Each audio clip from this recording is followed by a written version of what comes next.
In this video, I'm going to show you how to create an e-cover. Now, an e-cover is a graphic which gives a physical dimension to any digital product that you might be selling online. To create e-covers, I use Adobe Photoshop CS2, which is an older version of Photoshop, but if you have a more recent version, then what I'm going to show you here will work just as well. I'm also going to use the one-click covers plugin for Photoshop, which you can download from this website here. And once you've installed the one-click covers, they'll appear here in the Actions tab in Photoshop.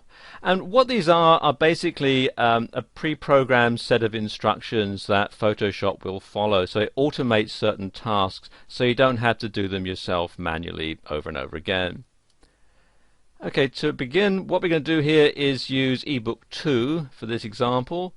So the first thing to do is select the start line here and then press on the play button, which you'll find down at the bottom here. So press on play, and you see this opens up the basic e-cover shape.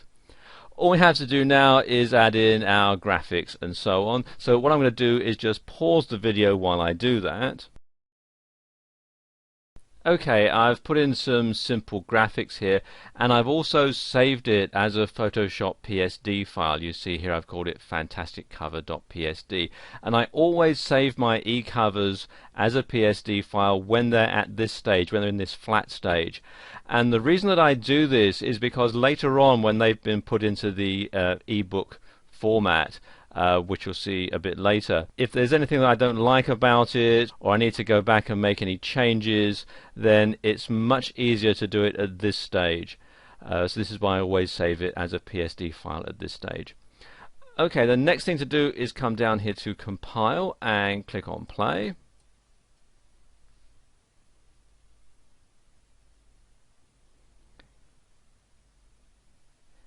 And you see Photoshop does all the work in the background to turn it into an e-cover like this. And then finally what I need to do is come here to finish and again click on play, and that trims it down to the correct size.